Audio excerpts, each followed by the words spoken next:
They always said she was too soft, a voice too gentle for the battlefield, a heart too tender for the cruel world that demanded steel and fire.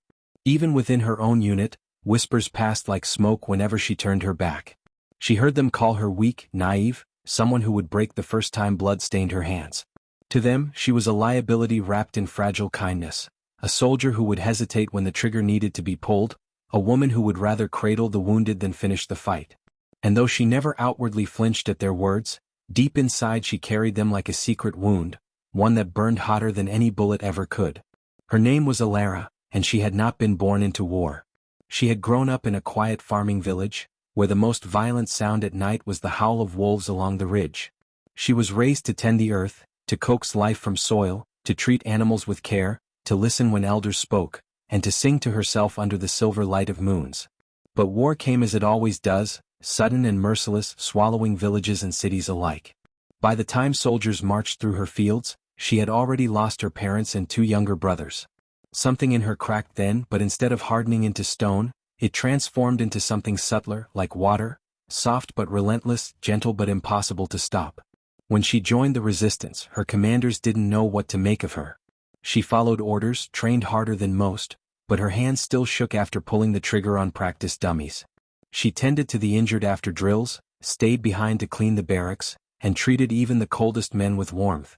They mocked her, not out of cruelty but because they couldn't understand her. To them, war demanded teeth and claws, snarling defiance and hard eyes.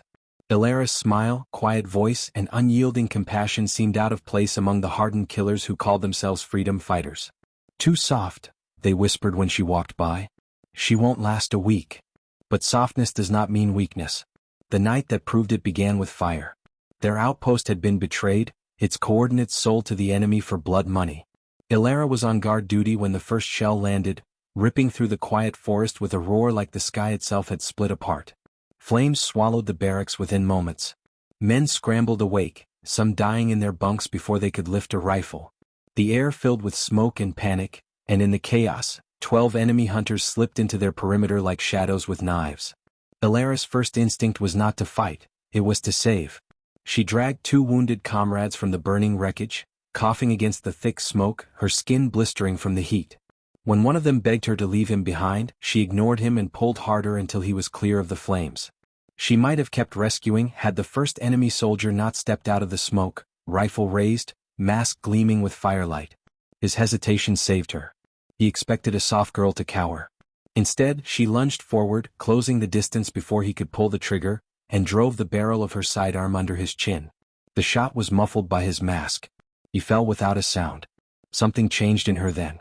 The softness that they mocked did not vanish, it sharpened. She felt her heart beating not with fear but with a fierce clarity, every sound magnified, every shadow alive. She realized she could feel them, the enemies moving through the smoke, their footsteps crunching twigs, their breathing rasping behind their filters, the faint scrape of knives pulled from sheaths. She moved like water through the chaos, not charging blindly but flowing around corners, listening, waiting, striking only when she was certain. The second man she took from behind, snapping his neck with the surprising strength born of desperation. The third she shot through the knee before silencing him with a blade, her own face splattered with his blood as she pressed a finger to her lips to quiet his final scream. The smoke blinded most, but Alara moved low, close to the ground where the air was thinner, where her senses could stretch wide. For the first time she wasn't just surviving, she was hunting. Her comrades would later swear it was impossible, that one woman could not have brought down 12 enemy hunters in a single night, not without reinforcements, not without heavy weapons. But Alara did not fight with brute force. She fought with patience, precision, and the stubborn refusal to let fear control her. She set small traps with the supplies at hand. A wire strung between 2 trees sent one man sprawling, his throat cut before he could rise. She used the flames themselves, driving 2 of them into the inferno with a hail of suppressed gunfire until the fire consumed them alive. She turned their own arrogance against them, allowing them to underestimate her at every step, until underestimation became fatal. By the time the sun began to break through the canopy, painting the smoke in gold, 12 bodies lay scattered through the clearing. Her uniform was blackened, her hands raw, her hair soaked in ash and blood. She stood in the middle of the ruins, chest heaving, staring at the destruction she had wrought. Her comrades emerged one by one, stunned and limping, their eyes wide as they looked at her. None of them said a word, but in their silence she heard the weight of everything they had thought about her crumble into dust. Too soft, they had called her. Yet she had survived when harder men had fallen, and she had protected them all through a night that should have ended in slaughter. And though she said nothing, deep inside, Ilara finally understood what her softness truly was. It was not weakness. It was not fragility. It was the strength to endure, to care, to act when others froze, to strike not out of hatred but necessity. It was a weapon the world had never expected her to wield, and it had just claimed 12 enemies in a single night. The dawn after the attack was not peaceful. It carried the smell of burned wood and flesh, smoke hanging heavy above the shattered outpost. The survivors moved slowly, wounded and weary, their voices hushed as if afraid to disturb the ghosts lingering in the clearing. Ilara did not rest. She went from man to man, binding wounds with torn cloth, coaxing them to drink water, ignoring the stinging in her own skin where flames had kissed her. Every time someone tried to stop her, to tell her she had done enough, she simply shook her head and continued. Her hands were steady now, her movements calm, but her eyes carried something they had never seen before, a quiet, unshakable fire that silenced anyone who met her gaze. Word of what she had done spread quickly, carried by frightened whispers and astonished retellings. Soldiers who once dismissed her now watched her with a mixture of awe and unease. Some saluted her outright. Others avoided her eyes, unwilling to reconcile the woman they had mocked with the hunter who had taken down 12 men in a single night. The commander of their unit, Captain Darren, approached her as she was finishing a bandage on a comrade's shoulder. His face was lined with exhaustion, but his voice held something different, respect, edged with caution. "You saved us," he said simply, as though the words felt heavy on his tongue. "But I need to know, was it luck or can you do it again?" Ilara didn't answer right away. She tightened the bandage, gave her patient a reassuring pat, and only then looked at Darren. "It wasn't luck," she said softly. "It was necessity. And I can do it again if I must. But don't ask me to be proud of it." Her tone was calm, but it struck him harder than a shouted declaration. Pride was not what fueled her. Duty was. The knowledge that people's lives depended on her. That was what had pushed her to act, what had sharpened her instincts until every sound became a map of survival. The days that followed tested her words. Their unit was fractured, scattered across the forest as they tried to regroup and avoid further ambushes. Enemy patrols prowled the hills, hunting the remnants of the resistance, and more than once they came close to being discovered. But where others faltered, Ilara seemed to thrive. She listened to the silence between bird calls, to the wind shifting in the trees, and she could sense danger before it arrived. Twice she led her unit off the trail moments before scouts swept through. Once she stopped a man from drinking at a stream just as she noticed the faint shimmer of poison oil floating on its surface. Her comrades began to follow her without question, their doubts replaced by a faith born of survival. Still, not everyone was ready to accept her. A hardened soldier named Varek, broad-shouldered and scarred, confronted her one evening as the unit rested in a hidden ravine. "You think you're special now?" he snarled, his voice low so the others wouldn't hear. "One night doesn't make you a warrior. You just got lucky. The rest of us have bled for years while you've been, what? Playing nurse? Singing songs by the fire?" His words dripped with bitterness, but beneath them was something else, fear. Fear of being overshadowed by someone he had once dismissed as weak. Ilara didn't rise to his anger. She looked at him steadily, her face calm, and replied, "I don't think I'm special. I don't want to be. But if you believe luck can kill 12 trained hunters in a single night, then perhaps you're the one who's been relying on luck, not me." Her voice was quiet, but it struck like a blade. Varek's face twisted, but he couldn't find a reply. He turned away with a curse, leaving her alone. From then on, though he still scowled at her, he never challenged her again. The true test came a week later. Their scouts reported that a heavily armed supply convoy would be moving through the valley, guarded, but vulnerable if struck quickly. Supplies meant survival. Weapons, medicine, food. The commander hesitated, his men weary and under-equipped, but the opportunity was too rare to ignore. Plans were drawn, ambush positions chosen, but as they prepared, Captain Darren turned to Ilara. "I want you leading the forward team," he said. "You see things the rest of us don't. If anyone can guide us through this, it's you." She felt the weight of the order settle over her like armor. To lead meant lives would rest on her choices. Failure would mean death not just for herself but for those who trusted her. For a moment, the old doubts stirred, the voice of every soldier who had called her soft, every whisper that told her she wasn't meant for this. But then she remembered the faces of the men she had dragged from the fire, the bodies of the enemies she had silenced, the dawn that had revealed her standing when no one thought she would. She nodded once. "I'll lead," she said. The ambush began under the pale light of a rising moon. Ilara crawled along the ridge with her forward team, her senses sharp as knives. She felt the vibrations of the convoy before she heard it, the distant rumble of engines, the rhythmic thud of boots marching alongside. She signaled for silence, and the men obeyed without hesitation. When the first trucks appeared, silhouetted against the valley, her heart quickened, not with fear, but with that same clear focus that had guided her through the fire. She marked the positions of the guards, the blind spots between their patrol routes, the weak points in their formation. Then with a flick of her hand she unleashed her team.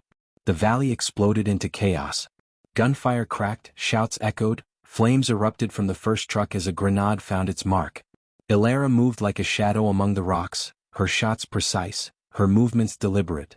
She didn't waste bullets. Every pull of the trigger was a decision, and every decision was fatal for the enemy.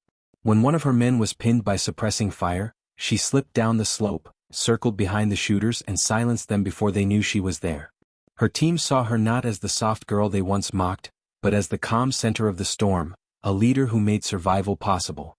By the time the last shot echoed into silence, the convoy was theirs. Supplies lay scattered across the valley floor, the surviving enemies fled or captured, and her unit stood breathing hard, alive, victorious. The men cheered, some clapping her on the shoulder, others simply nodding with a respect too deep for words. Captain Darren approached, his face grim but proud. "You've given us more than victory tonight," he said. "You've given us hope."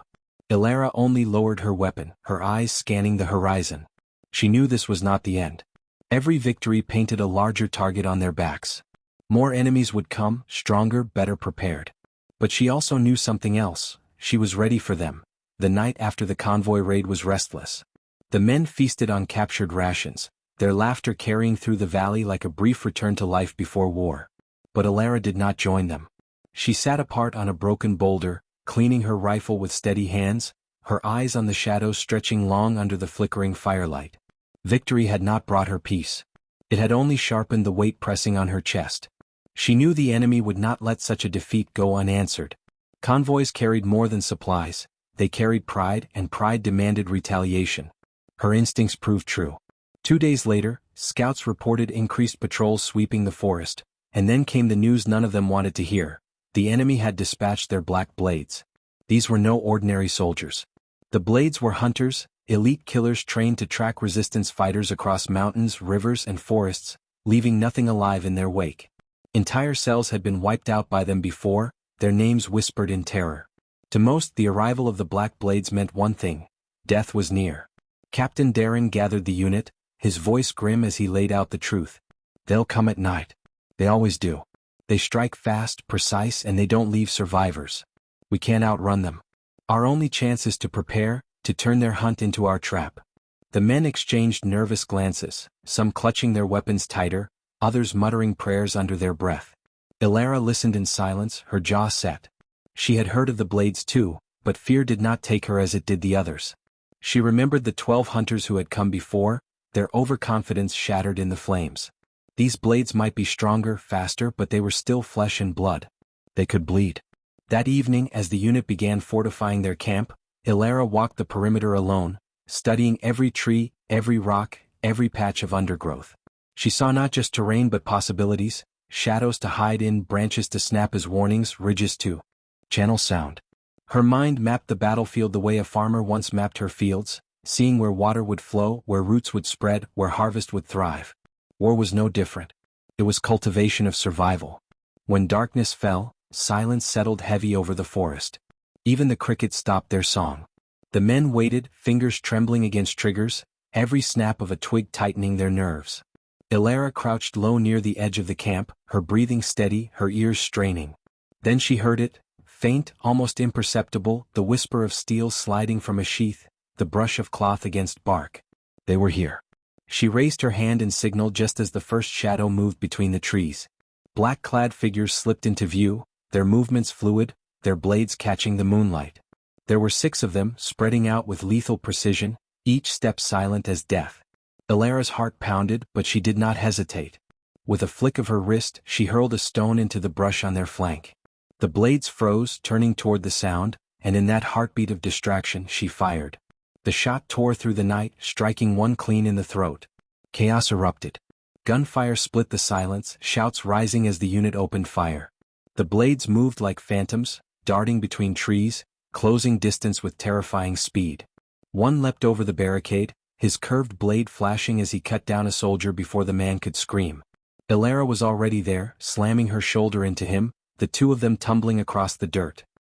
He slashed at her, the blade grazing her arm, but she caught his wrist, twisted hard, and drove her knife under his ribs. His eyes widened as blood bubbled at his lips, and then he fell still. There was no time to pause. Another blade dropped from the branches above, silent as a hawk. Ilara rolled aside as his weapon struck the ground, sparks flying. She fired twice, but he was already moving too fast, weaving through the chaos. He lunged, blade raised high, but Ilara grabbed a fallen rifle, swung it up, and blocked the strike with the steel barrel. The force jarred her bones, but she did not falter. She shoved the weapon forward, knocking him off balance, and with a sharp pull of the trigger, ended him. Around her, the battle raged. Men screamed, weapons cracked, shadows danced between the flames. The blades were relentless, carving through defenses with merciless skill. For every one they dropped, two more of her comrades fell. Ilara moved among them like the eye of a storm, her presence steady, her aim precise. She was everywhere, pulling a wounded man to cover, firing from the shadows, springing from behind trees to strike unseen. Her softness had become an armor, her refusal to let despair take root a weapon stronger than steel. By the time the last blade fell, silence returned as suddenly as it had vanished. The camp was littered with bodies, both friend and foe, the air thick with smoke and blood. Only half the unit still stood, their faces pale, their eyes haunted. Captain Darren staggered into view, his arm bleeding, his expression grim. "We survived," he said hoarsely, looking at Ilara as though seeing her for the first time all over again. "Because of you." Ilara did not smile. She did not feel triumph. She looked at the fallen, at the still forms of men who had fought beside her, laughed beside her, and her heart ached.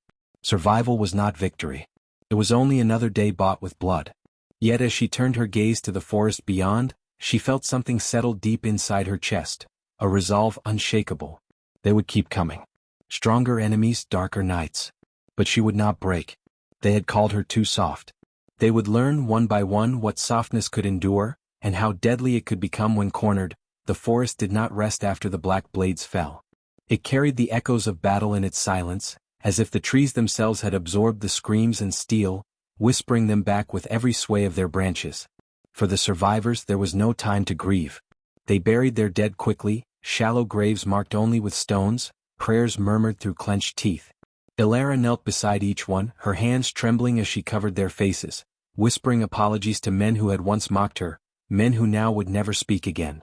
She did not weep, not because she lacked sorrow, but because sorrow had become too heavy to spill out as tears. It sat in her chest like iron, anchoring her to the path she could no longer leave. Captain Darren called her into the command tent the next morning.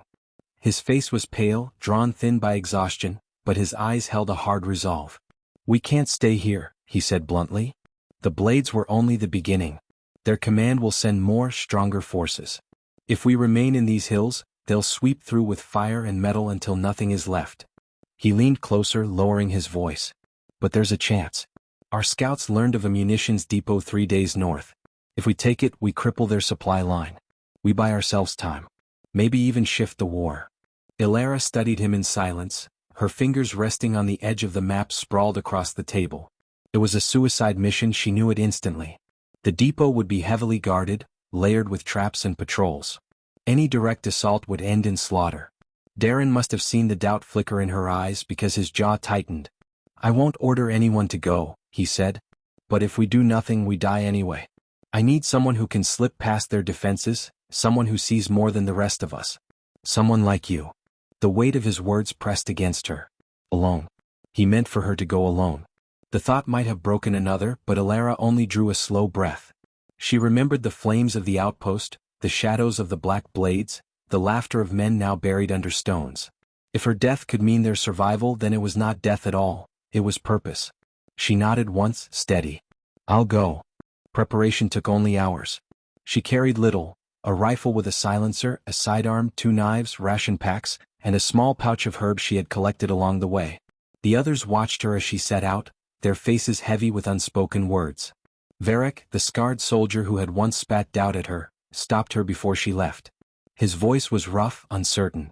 "You shouldn't be the one," he muttered, his eyes refusing to meet hers. "It should be me. You've already done enough."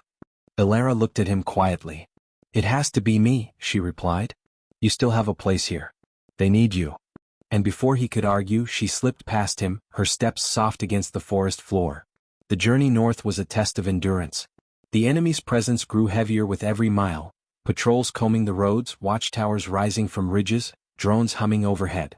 Ilara moved like a shadow, hugging rivers, crawling through underbrush, resting only when exhaustion threatened to collapse her body. At night, she listened to the owl's call, to the rustle of leaves, to the faint murmur of enemy soldiers speaking around their campfires. She memorized their routes, their habits, the way they leaned too heavily on routine. By the third night, she was close enough to see the depot itself, a sprawling fortress of steel and stone carved into the hillside, its gates guarded by armored trucks, its walls glowing with the cold blue light of surveillance drones. Her heart pounded, but fear did not guide her hands. She spent a full day watching, hidden in the canopy of a tree. She mapped every movement, when the guards changed, when the searchlights swept, when supply trucks came and left. She noticed the flaws, the blind spots that arrogance had left behind. And in those flaws she saw her path. The assault began not with fire but with silence. Ilara waited until the dead of night, when even soldiers leaned heavy on their rifles, eyelids drooping. She slipped through the underbrush, crawling beneath the blind arc of a spotlight, sliding along the shadow of a supply truck. A guard passed so close she could smell the tobacco on his breath, but she did not move, her body still as stone until he walked on. She climbed the wall using the vines that clung stubbornly to the stone, her fingers bleeding as the rough surface tore her skin. At the top, she crouched low, listening to the rhythm of footsteps below, before dropping silently into the heart of the beast. Inside, the depot was alive with machinery, crates stacked high, trucks rumbling, soldiers barking orders. She moved between shadows, her knives silent where her gun could not be.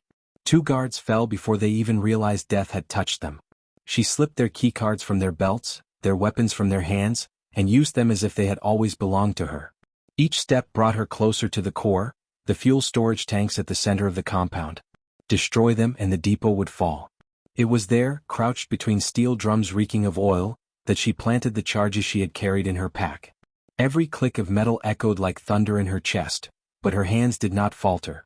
She worked quickly, her breath shallow, her ears tuned to every distant sound. When the last charge was armed, she turned to leave and froze. A soldier stood at the end of the row, his eyes widening in shock as they met hers. For a moment time held still. Then Ilara moved. The soldier's eyes widened, his mouth opening to shout, but Ilara moved before sound could escape him. She lunged forward, knife flashing in the dim glow of the depot lights, and drove the blade upward beneath his ribs. The cry caught in his throat, muffled into a strangled gasp as he collapsed against her. She lowered him to the ground gently, whispering a single word, "Forgive me," before pulling free and dragging his body behind the drums. Her pulse hammered in her ears, but she forced herself to breathe, steady, steady, until the world quieted again. She couldn't afford hesitation now. The charges were set, the clock already ticking in her mind though no timer glowed on the detonators. She moved quickly through the depot, slipping past another pair of guards as they shared a cigarette, ducking into shadows as searchlights cut across the yard. Every second stretched long and thin, every step heavy with the weight of what failure meant. If she were caught now, she would die, not quickly but slowly, broken apart for the enemy's amusement.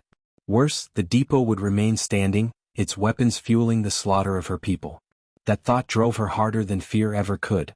She was almost at the wall when the alarm sounded. A shrill, metallic wail tore through the night, freezing her in place. For one terrible moment she thought the dead soldier had been discovered, but no, the shouts came from the far side of the compound. "Intruders on the west gate," someone roared.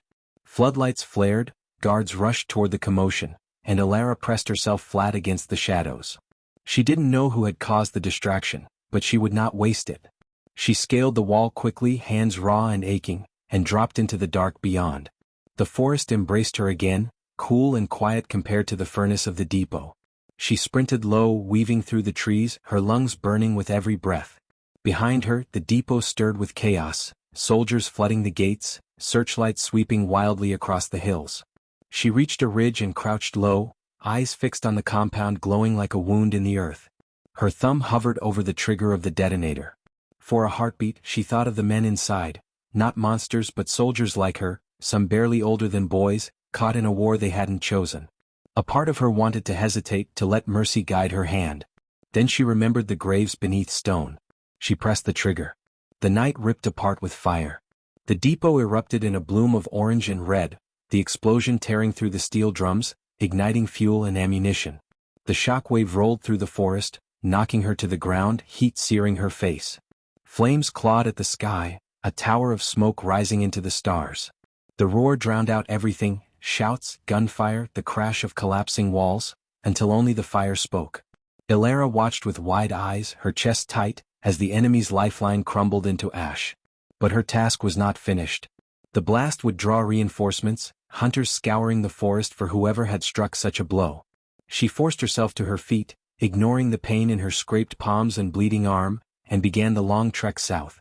Every step was agony now, exhaustion gnawing at her bones, but she pushed on. For her unit. For the ones who had died. For the belief that this one strike could turn the tide. She traveled by night, resting only in brief snatches beneath the roots of trees, drinking from streams when she could. Twice she barely escaped patrols, hiding beneath brambles as soldiers passed so close she could see the mud on their boots. Once she woke to the growl of a drone circling above, its red eye scanning the forest, and she lay still for hours until it drifted away. Hunger clawed at her stomach, thirst dried her throat, but still she pressed forward. On the fourth night, she reached the ravine where her unit had last camped. But when she descended into the hollow, she found only emptiness. No fires, no voices, only ashes where flames had burned. Panic surged through her, her heart racing as she searched the shadows. Had they been slaughtered? Had they abandoned her?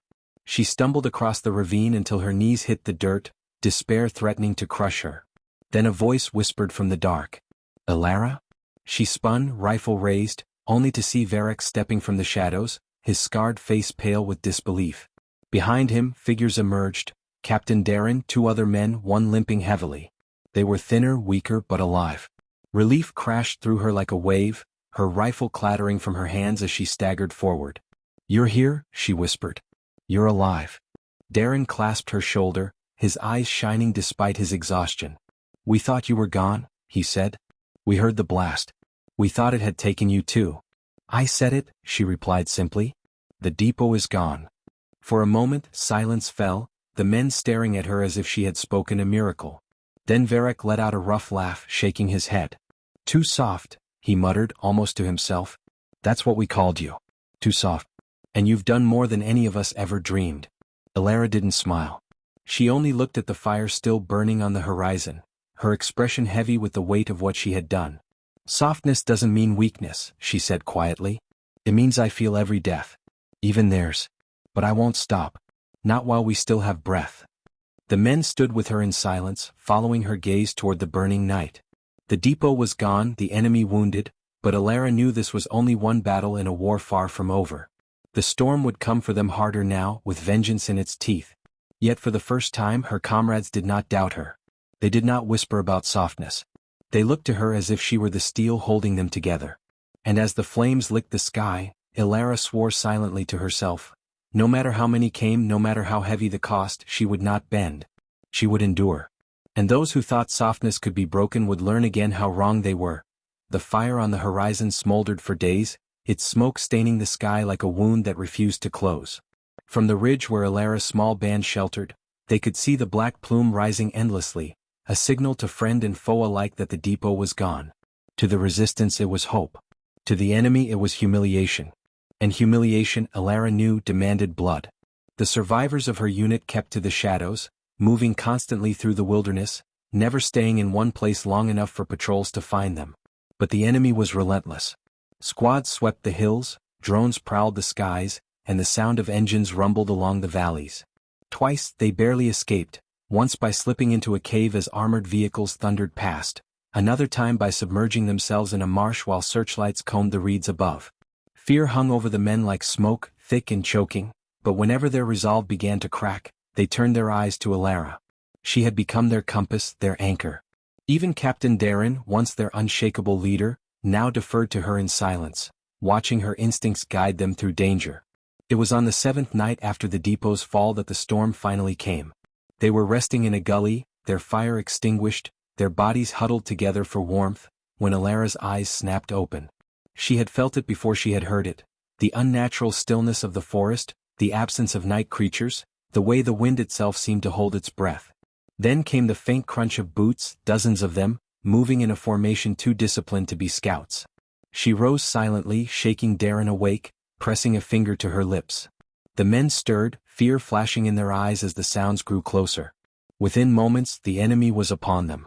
Not a handful of hunters this time, but an entire company, black silhouettes spilling into the gully with rifles raised, their movements practiced, merciless. Spotlights flared to life, bathing the ravine in blinding white. Shouts rang out, orders barked. Surrender. Lay down your weapons. The soldiers scrambled, caught in the trap like prey, panic threatening to tear them apart. But Alara did not panic. She grabbed her rifle, her voice sharp and steady. Move, she shouted, shoving Varric toward the slope. Gunfire erupted as the enemy opened fire, bullets sparking against stone, ripping through dirt. Men fell, crying out, but Alara's focus cut through the chaos. She fired back with deadly precision, each shot finding a target, buying seconds for her comrades to climb. Darren covered her flank, but even he was faltering under the sheer number of attackers. They clawed their way up the ridge, bullets whining past their ears, until they broke into the forest. But there was no escape. The enemy had surrounded them, driving them toward the cliffs. Every path closed, every exit sealed. Alara felt her chest tighten, her heart pounding as she realized the truth. They had been hunted, her every step tracked, her every move predicted. The enemy hadn't just wanted to kill them. They wanted to break them, to show the world that resistance was futile. For a moment, despair threatened to take her. She looked at the faces around her, Darren bleeding heavily, Varric grim and defiant, the two younger men terrified but clutching their rifles like lifelines. They were all looking at her, waiting, needing something more than orders. They needed belief. She lowered her weapon slowly, her voice quiet but steady enough to cut through the gunfire. We are not prey, she said, her eyes sweeping the men. We are not cornered. We are the storm they fear, the flame they cannot snuff out. If we fall, it will not be on our knees. It will be with fire in our hands and defiance in our blood. The men straightened, their breaths ragged but their eyes hardening. They tightened their grips, their fear burning into resolve. And when the enemy surged forward, Alara led them in one last desperate charge. The forest exploded with violence. Grenades arced through the air, rifles spat fire, blades clashed in the dark. Alara moved at the heart of it all, her body a blur of motion, every strike purposeful, every shot true.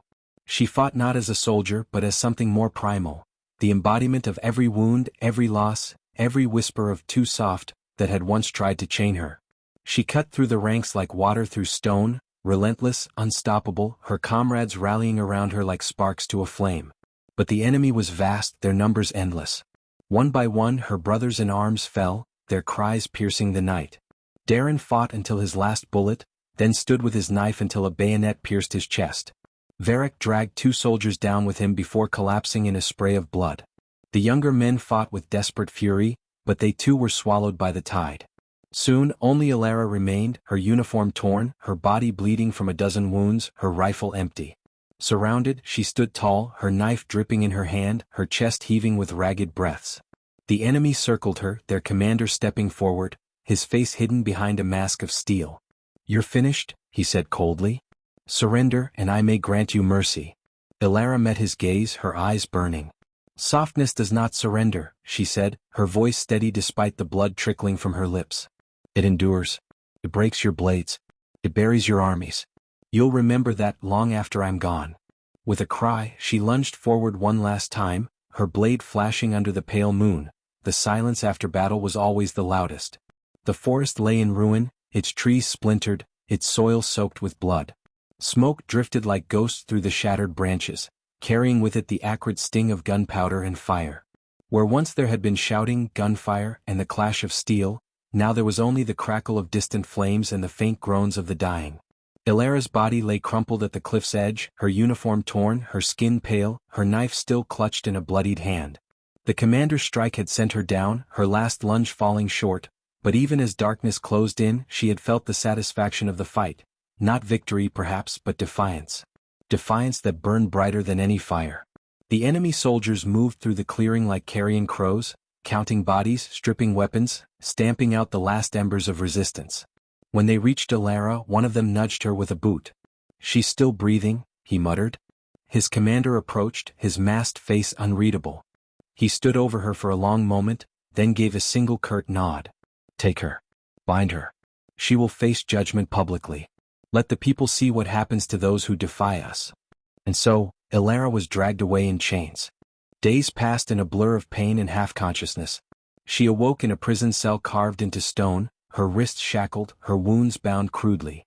The air was damp, the light dim, but she could still hear the distant murmurs of the outside world, whispers of fear, of rumors spreading faster than soldiers could silence them.